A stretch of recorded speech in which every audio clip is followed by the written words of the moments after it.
중국 고대사에 있어 중요한 터닝포인트 중 하나가 선양과 태평으로 대표되는 요순시대와 세습과 세속적인 하나라의 연골고리인 우임금이 누구인지를 아는 것은 중국의 역사를 이해하는 데 중요하다고 생각합니다. 그래서 우임금에 대한 치수업적과 영웅적인 서사가 언제 어떻게 만들어졌는지, 그리고 역사적 사실과 얼마나 부합하는지 사마천의 기록을 중심으로 알아보고자 합니다. 재밌게 보시고 내용이 괜찮으면 좋아요, 구독 부탁드립니다. 고대 중국 땅에 구전으로 내려오는 홍수에 대한 설화나 전설은 불가항력적인 신의 영역으로 인식되었으며, 이를 피하기 위해 인신공양과 같은 주술적인 제사 행위가 미신으로 내려온 것으로 갑골문에서도 이와 같은 제사 행위가 널리 행해졌음이 역사적 사실로 증명된 바 있습니다. 홍수가 극복이 불가능한 신의 영역이라는 미신은 시대가 변하면서 치수라는 극복의 대상으로 바뀌게 되는데, 춘추시대에 등장한 몇몇 지식인들은 자신의 사상과 열국에서 전해 내려온 설화와 전설을 각색하여 곤과 우의 치수신화를 창조하게 된 배경입니다.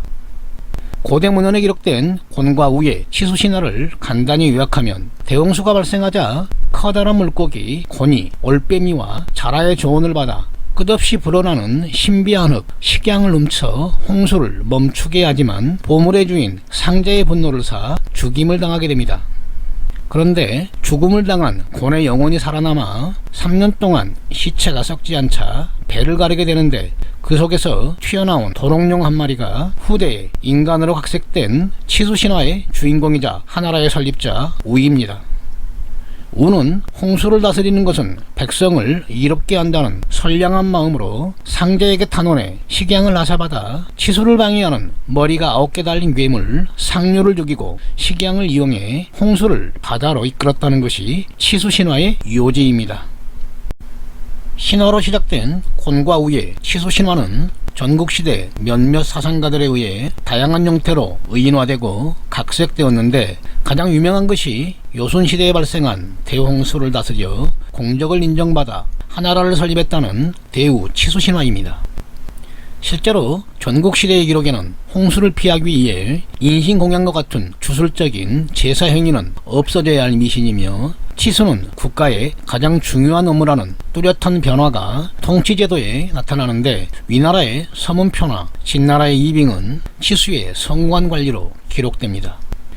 여기서 알아두어야 할 중요한 역사적 사실은, 은상시대 기록인 갑골문에는 상제를, 서주시대 기록인 금문에는 천제를 조상신으로 모셨다는 건국신화만 존재할 뿐, 사망호제나 대우치수에 대한 기록은 찾을 수가 없기 때문에 이러한 신화는 춘추시대 이후에 각색되어 탄생한 것임을 알 수 있습니다.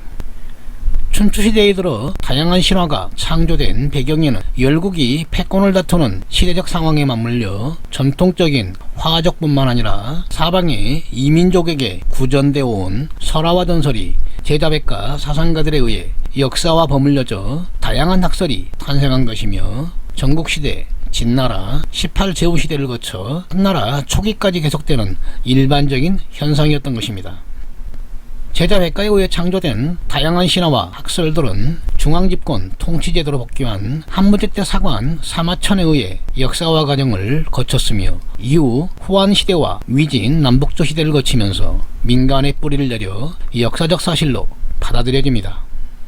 흥미로운 점은 사마천은 오제본기 말미에 제자백가들이 오제에 대해 언급한 문장이 아름답지 않고 허황되지만 공자와 유가경전인 상서, 춘추, 국어는 믿을만하다는 개인적 견해를 담아 자료를 수집하고 순서에 맞게 편집하여 특별히 본기의 첫머리로 삼았다라고 밝힌 점입니다.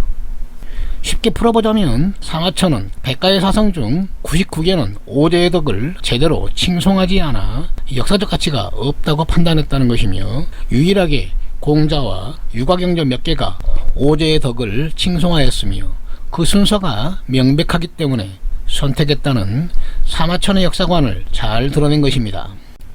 사마천이 조술한 역사서 사기는 중국의 고대사를 이해하는데 가장 중요한 기초 사료로 이용되는데, 오제본기와 하본기는 백가쟁명처럼 난림한 열국에서 발동한 사상가들의 저작물 중 자신이 마음에 드는 부분만 골라 역사로 포장하다 보니 개연성이 떨어지고 뻥튀기가 심해 역사적 사실관계를 온전히 파악하기가 쉽지 않습니다.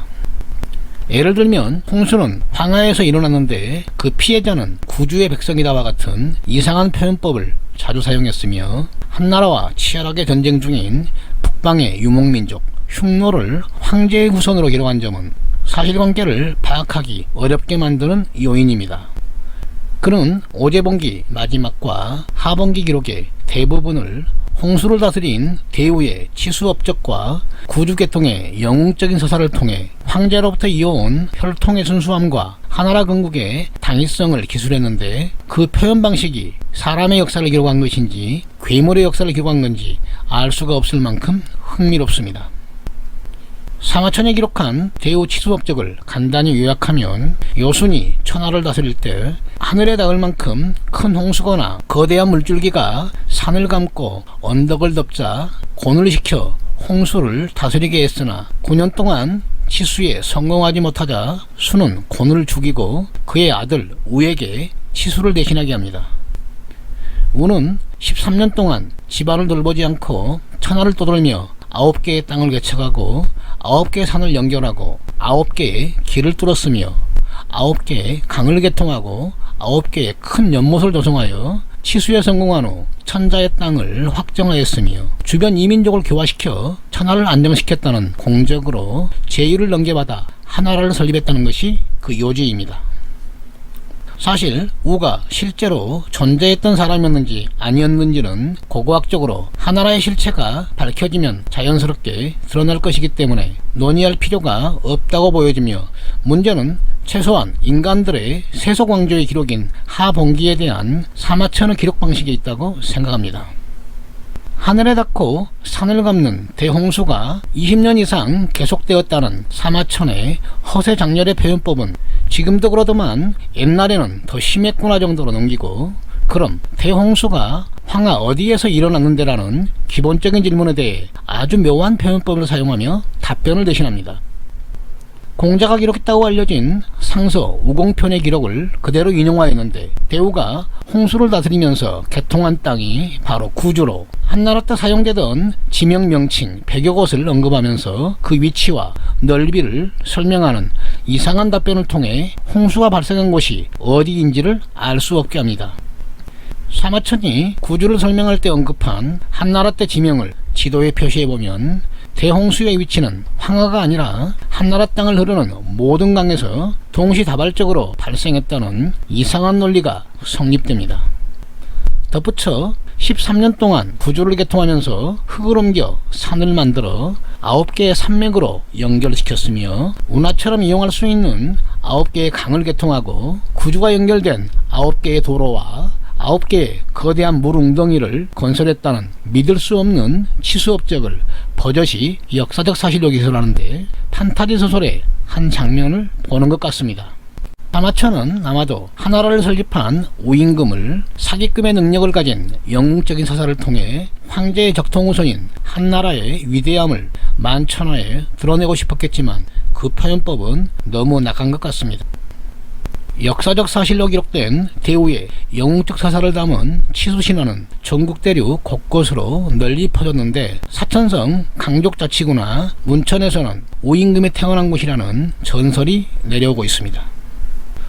우임금에 대한 유적지로는 안희성 회원에는 우허와 우왕궁이, 산서성 하진원에는 우문구가, 산서하연에는 우왕성지가, 하남 개봉에는 우왕대가 있으며, 하남 우연성에는 우왕쇠교정이, 호북 무안에는 우공기가, 호남 장사에는 우왕비가, 사천 남강에는 우왕궁이, 절강성 회계에는 대우릉이 존재합니다.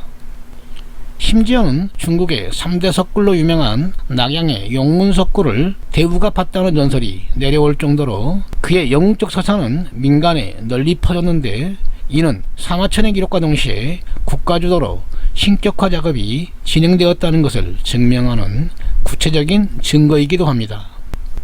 우는 세상 사람들에게 신으로 존경받는다는 의미로 대우로 칭해진 것이며, 고대 중국인들은 자신들의 땅을 우역이라 불렀는데, 이는 강을 다스리고 홍수를 막는 바람을 모두 대우가 해결해 줄 것이라는 믿음과 함께 민간신앙에 파고들어 최고의 신으로 자리 잡은 것입니다.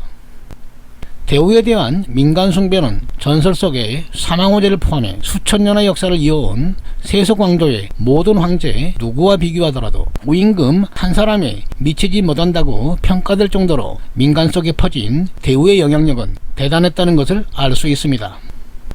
현재까지도 중국의 학자들은 대우가 치수에 성공한 것을 찾기 위해 연구 중이지만, 사마천의 뻥튀기와 함께 언급된 지명이 중국 천하를 아우를 만큼 많기 때문에 선진시대의 기록을 근거로 찾고 있으며, 추정된 학설을 소개하면서 마무리하고자 합니다. 선진시대의 기록 중 공공, 공연 등의 단어를 근거 삼아 하남성 휘현일대라는 학설과 용문, 용문산 등 현존하는 지명을 근거로 산서성 우문가라는 설이 있으며, 또 다른 학설은 맹자의 기록을 근거로 강을 다스린 게 아니라 해수의 역류를 다스렸다는 설이 있지만, 고고학적으로 명확한 증거가 나올 때까지 대우 치수는 역사적 사실과 거리가 멀다 하겠습니다.